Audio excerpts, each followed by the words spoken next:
अब वैंग ने वुल्फ को हरा दिया, स्टोन से खून का वादा भी ले लिया और क्यूई के राक्षस को जैसे तैसे काबू कर लिया। लेकिन याओ तक पहुंचने का रास्ता अभी भी इतना ज्यादा आसान नहीं है, क्योंकि अब उसके सामने चू खड़ा होके आए, जो कि वांग के साथ दो दो हाथ करने के लिए बेताब बैठे। पर क्या बुरी तरह थक चुके और जख्मी वांग के पास इतनी पावर बची है कि वो चू को रोक पाए, या फिर ये उसकी आखिरी लड़ाई साबित होने वाली है? और क्या स्टोन और क्यूई सच में शांत रहेंगे? तो चलिए फिर देखते हैं कि आखिर क्या होता है। तब वांग अगले फ्लोर का दरवाजा तोड़कर ऊपर चला जाता है और क्यूब उसे बताता है कि टोटल 7 में से सिर्फ 2 ही अपोनेंट अब बचे हैं और उनमें से एक अपोनेंट तो अचानक से गायब हो गया। तो इस वजह से वांग को अब बस एक का ही सामना करना पड़ेगा। तब चू और उसकी डॉल वांग के सामने आ जाती है, जिस वजह से वांग सीरियस हो जाता है। पर जैसे ही वांग को पता चलता है कि चू की कॉम्बैक्ट पावर सिर्फ 7 है, तब उसे लगने लगता है कि शायद क्यूब ने कैलकुलेशन में कोई गलती की है, क्योंकि अगर चू की पावर इतनी ज्यादा कम होती तो वो फ्लोर के टॉप पर बिल्कुल नहीं होता। तब क्यूब वांग को ये आश्वासन देता है कि चू की पावर सच में 7 ही है, पर जो उसके पास डॉल है उसके अंदर एक इंटरमीडिएट जेम है। तब चू अपनी पावर की मदद से वांग पर हमला कर देता है, जिससे कि वांग काफी दूर जाकर गिरता है और उसे कुछ समझ नहीं आ रहा होता। तब चू उसे बताता है कि वो दोनों सिर्फ एक दूसरे के दुश्मन बनने के लिए ही पैदा हुए हैं, क्योंकि वांग एक डेयर डेविल है जो कि अपनी ब्रूट स्ट्रेंथ से लड़ता है और चू के पास टेक्निक्स हैं जो कि उसे अलग अलग पावर्स प्रोवाइड करती हैं। और अब चू ये देखना चाहता है कि आखिरकार उन दोनों में से सबसे ज्यादा पावरफुल कौन है। तब वांग चू के ऊपर बॉटल फेंक कर उस पर हमला कर देता है, पर चू फिर भी उसे लात मारकर पटक देता है और तब वो दोनों हैंड कॉम्बैक्ट के साथ लड़ना स्टार्ट कर देते हैं, जहाँ पर चू वांग पर काफी ज्यादा भारी पड़ रहा होता है। और जो इस फाइटिंग की स्मूथनेस होती है वो तो सच में डीमन स्लेयर के फाइटिंग सीन से भी ज्यादा स्मूथ होती है। तब चू को लड़ाई में और ज्यादा मजा आने लगता है, पर वांग उसकी आंखों में धूल उड़ाकर उस पर हमला करना स्टार्ट कर देता है। पर चू उसे बराबरी की टक्कर देने लगता है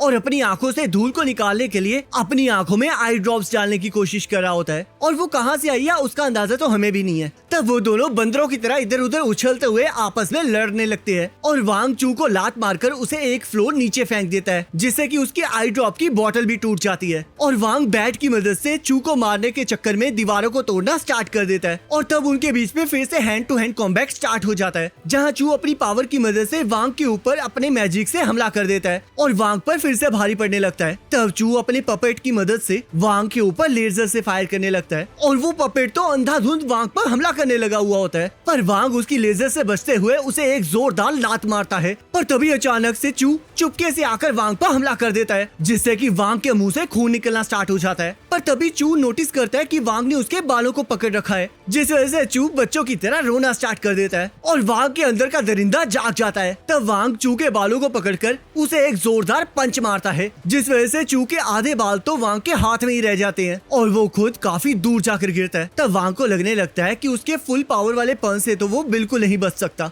पर चू फिर से खड़ा हो जाता है, क्योंकि उसने खुद के ऊपर एक प्रोटेक्टेड बैरियर लगाया होता है जो कि वांग के हमले से टूट चुका होता है। तब चू को इसमें और ज्यादा मजा आने लगता है और वो अपनी फुल पावर को एक्टिवेट कर देता है। तब चू फ्लैश की तरह वांग पर हमला करना स्टार्ट कर देता है और उसे काफी बुरी तरह धोने लगता है। तब वांग भी उसके हमलों को रोकने की कोशिश करने लगता है, पर चू अभी भी काफी ज्यादा तेज होता है और वो फिर से अपने मैजिकल पावर से वांग पर हमला कर देता है, जिससे कि वांग उस बिल्डिंग से नीचे गिरने लगता है, पर वो खुद को बचा लेता है। तब चू फिर से अपनी पपेट की मदद से वांग पर हमला करना स्टार्ट कर देता है और वांग उस पपेट की हमले से बचते हुए इधर उधर भागना स्टार्ट कर देता है। और जैसे ही वांग उस पपेट को पकड़ लेता है, चू पपेट की मदद से वांग को गोल गोल घुमाते हुए दीवार में पटक देता है, जिससे कि वांग काफी ज्यादा जख्मी हो जाता है। तब चू से बताता है कि उसने वांग की बाजू के ऊपर 3.5 मिलियन के तालिस्मान का यूज किया है, जिसका वजन अब उसे झेलना पड़ेगा। तब उन तालिस्मान की वजह से वांग हिल नहीं पा रहा होता, जिस वजह से चू उसके ऊपर अपनी पावर से एक जोरदार हमला करता है और उस धमाके को देखकर सभी को ये लगने लगता है कि वांग मर चुका है। पर चू को वांग आग के अंदर अभी भी दिखाई दे रहा होता है, जिसने अपनी शॉवल की मदद से अपने आप को बचा लिया होता है। तब चू भी हमारी तरह ये देखकर हैरान हो जाता है कि आखिरकार एक बंदा शॉवल की मदद से अपने आप को कैसे बचा सकता है, और उस बेचारे को तो ये भी समझ नहीं आ रहा होता कि आखिरकार वो फावड़ा आया कहाँ से। तब चू अपनी पपेट की मदद से फिर से वांग पर हमला कर देता है और वांग भी अपने फावड़े की पूरी पावर को यूज करके चू के पपेट की लेजर बॉल को उसी के मुंह में घुसेड़ देता है। तब वांग उस तार को पकड़ लेता है जिस तार से चू पपेट को कंट्रोल कर रहा था, जिस वजह से चू वांग को खींचने लगता है। पर क्योंकि चू के वेट वाले तालिस्मान